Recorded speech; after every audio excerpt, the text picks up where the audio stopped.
ஆங்கிலேயர்கள் நம்மளை ஆட்சி பண்ணும்போது நாம் அந்த பூந்தமல்லியை கிராஸ் பண்ணி நம்ம சென்னை மாநகரத்துக்குள்ளே வரணும்னாக்கா அந்த சுங்கம் பே பண்ணிட்டு தான் உள்ளே வரணும். அந்த விநாயகருக்கு டோல் விநாயகர், சுங்கம் விநாயகர். பெரிய ஒரு ஒற்றுமை என்னன்னு கேட்டிங்கனாக்கா, இந்த விநாயகரும் கற்பகப்பட்டி விநாயகர் அவர் இருக்கார் இல்லைங்களா, அவரும் இவரும் ஒன்று தான். அந்த லக்னத்துக்கு 6-8-12 இருக்கிறவங்க சந்திரன் 6-8 போய் உட்காந்து இருந்து அப்படின்னாக்கா வெளிநாட்டில் போய் கஷ்டப்படுவாங்க. அவரும் இவரும் சேம் ஒரே பவர் தான். இங்கே போனால் அங்கே நம்ம மதுரைக்கு போகணுன்ற அவசியம் இல்லை. இவரை வணங்கினாலே அவரை வணங்கினதுக்கு சமம்.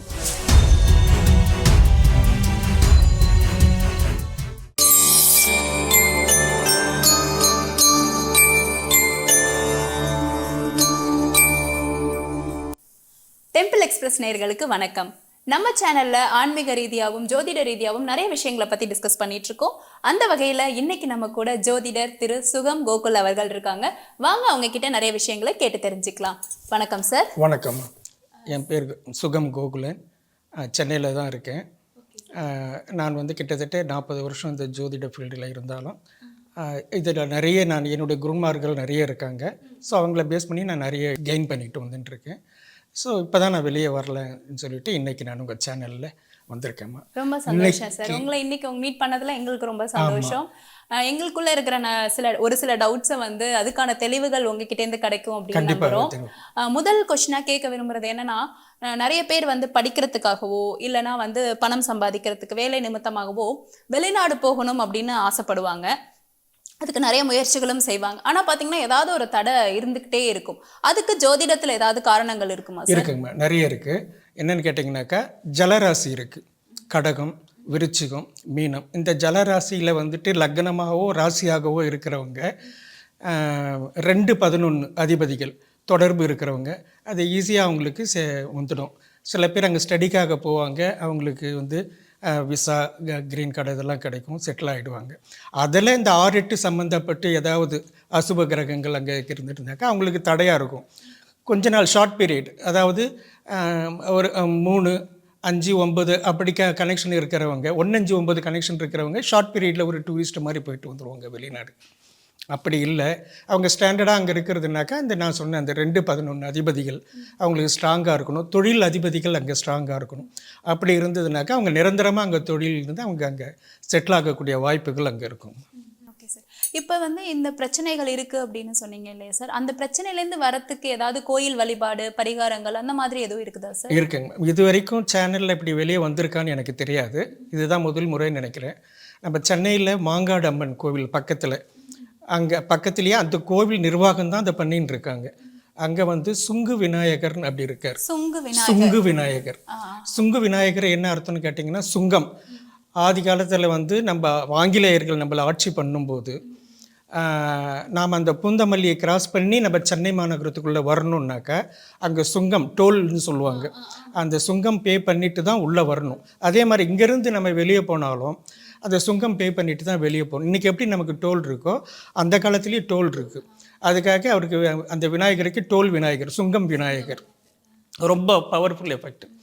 அதுக்கு என்ன ஒரு இதுன்னு கேட்டிங்கனாக்கா, பெரிய ஒரு ஒற்றுமை என்னன்னு கேட்டிங்கனாக்கா, இந்த விநாயகரும் கற்பகப்பட்டி விநாயகர் அவர் இருக்கார் இல்லைங்களா, அவரும் இவரும் ஒன்று தான்.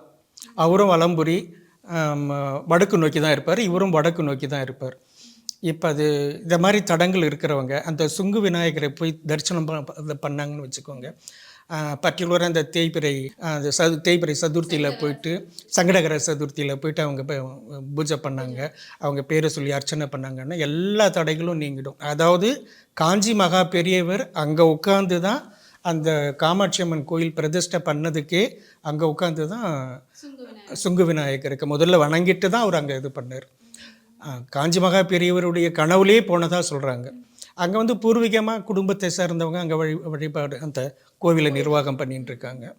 அங்கே போய் அதை இது பண்ணோம்னாக்கா, தரிசனம் பண்ணோம்னாக்கா கண்டிப்பாக அவங்களுக்கு வெளிநாடு வாய்ப்பு, வெளிநாட்டு பிஸ்னஸ் பண்ணுறவங்க, தொழில் ரீதியாக போகிறவங்க வெற்றி மேல் வெற்றி நிச்சயமாக உண்டு.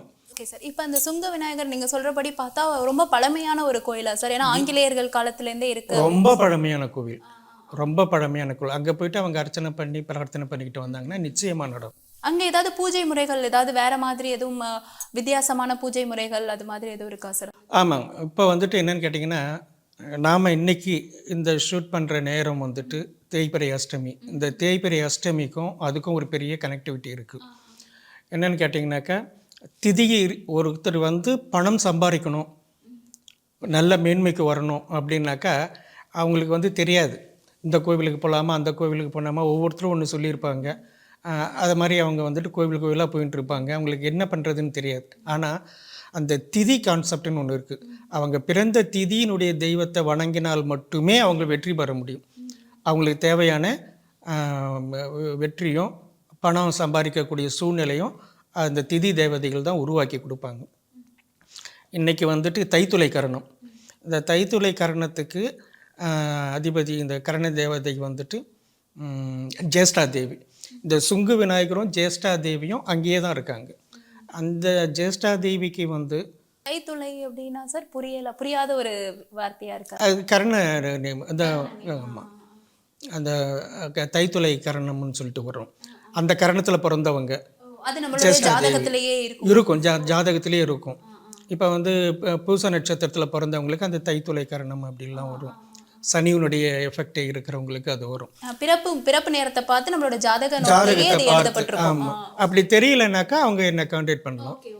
இல்லை அவங்களுக்கு தெரிஞ்ச ஜோதிடர்கிட்ட அவங்க இது பண்ணிக்கலாம். அந்த ஜாதகத்தில் அந்த தைத்துளை கரணமோ அந்த திதி தேவதையை தெரிஞ்சுட்டு அங்கே போயிட்டு அவங்க வழிபாடு பண்ணாங்கனாக்கா அவங்களுக்கு இருக்க எல்லா தோஷங்களும் நிவர்த்தியாகி வாழ்க்கையில் உயர்ந்த நிலைக்கு வருவாங்கங்கிறது நிச்சயம் உண்மை. கண்டிப்பா சார், கண்டிப்பா. ரொம்ப நன்றி. ஏன்னா நிறைய பேருக்கு வந்து தடைப்பட்டுக்கிட்டே இருந்திருக்கும். என்னடா செய்யறது அப்படின்னு சொல்லிட்டு ஒரு குழப்பத்திலையும் ஒரு கேள்வியில இருந்திருப்பாங்க. அதுக்கான பதில் வந்து இன்னைக்கு நீங்க கொடுத்துருக்கீங்க. இப்போ வந்து சார் நீங்க எந்த ராசி போகலாம் அப்படின்னு சொன்னீங்க. ஏதாவது ராசி நட்சத்திரக்காரங்கள் வந்து வெளிநாடு செல்றதை தடுக்கலாம் அப்படின்னு ஏதாவது ஒரு ராசி இருக்கா சார்? இவங்கெல்லாம் வெளிநாடு போக வேண்டாம், அது மாதிரி ஏதோ ராசி இருக்கா சார்? இந்த ராசிக்காரங்க போகவே முடியாது, போனாலும் கொஞ்சம் கஷ்டமா இருக்கும், அதனால வெயிட் பண்ணலாம் அப்படின்ற மாதிரி ஏதோ ராசிகள் இருக்கா சார்? அதாவது அவங்களுடைய லக்னம், பிறந்த லக்னம் தான் உயிர். அந்த லக்னத்துக்கு 6, 8, 12 இருக்கிறவங்க சந்திரன் 6, 8 போய் உட்காந்து இருந்து அப்படின்னாக்கா வெளிநாட்டில் போய் கஷ்டப்படுவாங்க, லேபர்ஸாக இருப்பாங்க. அதே வந்துட்டு நல்ல சுபஸ்தானத்தில் திரிகோணம் அந்த இதில் இருந்து 1, 5, 9, 1, 4, 7, 10 இதில் எல்லாம் இருந்ததுனாக்கா அவங்க நல்ல ஒரு ஹை லெவலில் இருப்பாங்க, நல்ல இன்கமில் இது பண்ணுவாங்க. அந்த லக்னம் உட்கார்றதை பொறுத்து தான் இருக்குது. லக்னம் தான் உயிர். இப்போ வந்து நம்ம இந்த கோயிலுக்கு போகிறோம், நீங்கள் வந்து சங்கடகரா சதுர்த்தி சொன்னீங்க, தேய்பிறை அஷ்டமிலையும் ஒரு விசேஷ பூஜை இருக்குன்னு சொன்னீங்க. கிழமை வந்து எந்த கிழமைகள், எல்லா கிழமைகள்லையுமே அங்கே பூஜைகள் நடந்துட்டு இருக்கும் தானே சார்? இல்லை, நான் சொன்னது விநாயகருக்கு வந்துட்டு பர்டிகுலராக அந்த தேய்பிறை இதில் போகலாம்.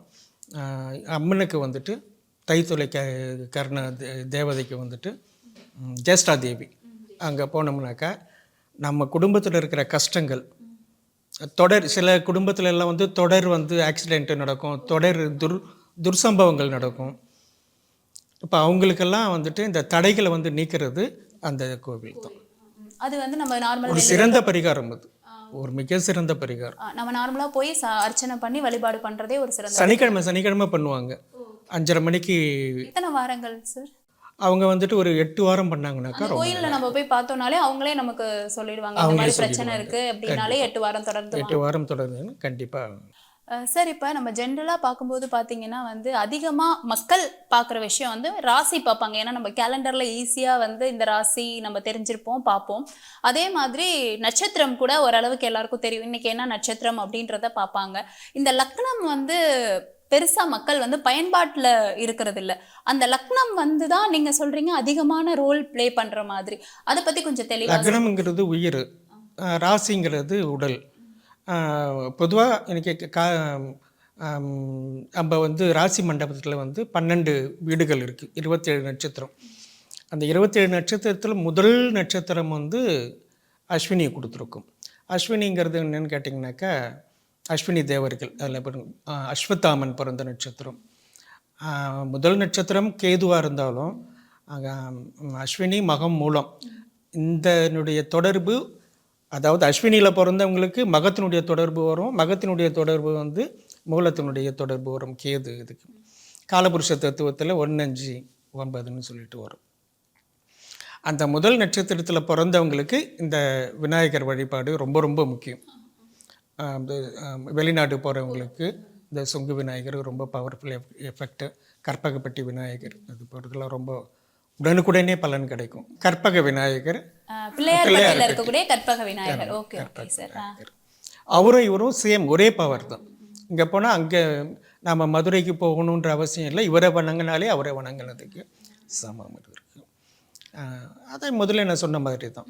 லக்னம் வந்துட்டு சரராசியில் இருந்தாக்கா அவங்களுக்கு சீக்கிரமாக.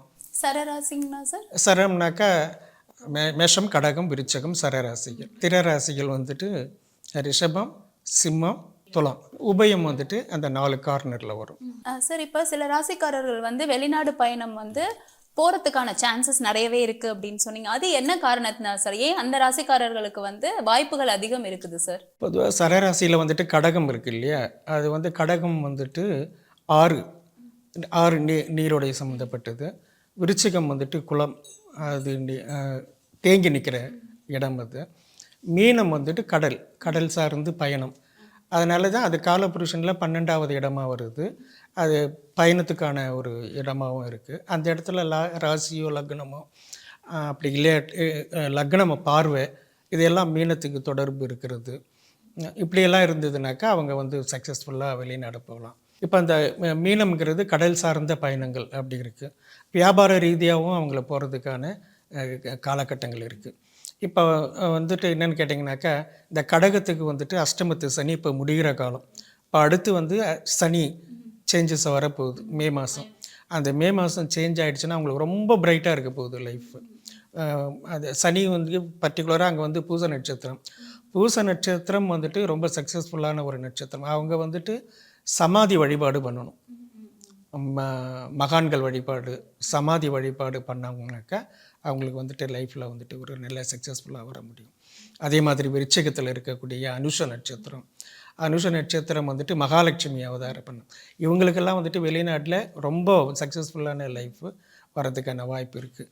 இப்போ அவங்களுக்கு அதெல்லாம் நல்ல காலம் எதிர்நோக்கி இருக்குது. பர்டிகுலராக இந்த சனி பயிற்சிக்கு அப்புறம் நல்ல எதிர்காலங்கள் இருக்குது. சிம்ம லக்னக்காரங்களுக்கு இந்த குரு பயிற்சி வந்துட்டு மாறப்போகிறது. மார்ச் மேலே வந்து மாறுது. அப்போ சிம்ம லக்னம் வந்துட்டு அங்கே மிதுனத்துக்கு போயிடுச்சு அப்படின்னு சொன்னாக்கா 11வது இடமா பார்வையில் வரும்போது ரொம்ப சக்ஸஸ்ஃபுல்லாக 11ல் ஒரு கிரகம் இருந்தாலே போகிறோம், வாழ்க்கையில் அவங்க வந்துட்டு மேன்மைக்கு வர்றதுக்கான வழிகள் இருக்குது. அதே மாதிரி ஒவ்வொரு கிரகத்துக்கும் வந்துட்டு என்னென்னு கேட்டிங்கன்னா, லக்னத்தில் 11, சிம்மத்துக்கு மட்டும் இல்லை, எந்த லக்னக்காரருக்கும் 11ல் ஒரு கிரகங்கள், 2ல் ஒரு கிரகங்கள் இருக்குது அப்படின்னாக்கா அவங்க வந்து லைஃப்பில் வந்துட்டு ரொம்ப சக்ஸஸ்ஃபுல்லாக வர முடியும். இப்போ வந்து சில ராசிக்காரர்கள் வந்து போக முடியாத சுச்சுவேஷன், போக வேண்டாம் அப்படின்னு சொன்னீங்கல்ல சார், அதோட காரணம் என்ன சார்? எதனால் அவங்களால போக முடியாது இல்லை போக வேண்டாம்? லக்னத்தில் 6, 8, 12 இருக்கிறவங்க கஷ்டப்படுவாங்கன்னு சொன்னேன். ஸோ அந்த மாதிரி இருக்கிறவங்க போய்கிட்டு அங்கே கஷ்டப்பட வேண்டாம். அவங்களுக்கு ஃபேவராக இருக்கிறது அவங்கவுங்க ஜோதிடரை பார்த்து தொடர்பு கொண்டு போகலாமா வேண்டாமல் தெரிஞ்சுக்கிட்டு போகிறது நல்லது. போயிட்டு கஷ்டப்படுறது தெரிஞ்சுக்கிட்டு போகிறது ரொம்ப நல்லது. இப்போ வந்து இது வெளிநாடு நம்ம பேசணும் சார். இதே வந்து சில பேர் வந்து வீட்டில் இல்லாமல் வெளியில் போய் தங்கி வேலை செய்வாங்க, வெளி ஊர்லேயோ இல்லை வெளி மாநிலத்திலேயோ வேலை செய்வாங்க. அதுவும் வந்து இதே ராசிக்காரர்களுக்கான சமமாக இருக்குமா சார்? அது எப்படி? இல்லாட்டி நம்ம நாட்டுக்குள்ளே அப்படின்றதுனால யார் வேணாலும் எங்கே வேணாலும் போய் இடம் மாதிரி வேலை செய்யலாமா சார்? இல்லை, இப்போ நீங்கள் சொன்னீங்க அந்த உபயராசி உபய லக்னம் இருக்கு இல்லைங்களா, அவங்கெல்லாம் என்ன போயிட்டு வரவங்க தான். பிஸ்னஸுக்கெல்லாம் அந்த உபயராசிகளுக்கு ரொம்ப நல்லா செட் ஆகும். ஸ்திர ராசியில் பிறந்தவங்க அங்கே செட்டில் ஆகிடுவாங்க. சரராசியில் இருக்கிறவங்க அங்கங்கே ட்ராவல் பண்ணிக்கிட்டே இருப்பாங்க. 3ஆம் தேதி 3, 12, 21, 30 தேதிகளில் பிறந்தவங்களுக்கு அவங்க குருவினுடைய ஆதிக்கம், அந்த குருவினுடைய ஆதிக்கத்தில் வந்துட்டு இருக்கிறவங்க அடிக்கடிக்கு பயணங்கள் தொடர்பான வருமானங்கள் இருக்கும். அவங்களுக்கு வந்துட்டு ஈஸியாக வந்துட்டு நிறைய ட்ராவல் பண்ணிக்கிட்டு இருப்பாங்க. அதே மாதிரி வந்துட்டு 2ஆம் எண்ணில் பிறந்தவங்களுக்கு வந்துட்டு இப்போ சிம்ம லக்னம்னு வச்சுக்கோங்க, இல்லை காலபுருஷனுக்கு 2வது இடம் ரிஷபம்னு வச்சுக்கோங்க. இவங்களுக்கெல்லாம் வந்துட்டு என்னன்னாக்கா அதாவது ஒரு என்ன சொல்லுவாங்க, ஸ்பீச் கொடுக்கறது, ப்ரொஃபஸர்ஸு, இந்த மாதிரி இருக்கிறவங்களுக்கெல்லாம் ஒரு நல்ல இம்ப்ரூவ்மெண்ட் இருக்கும்.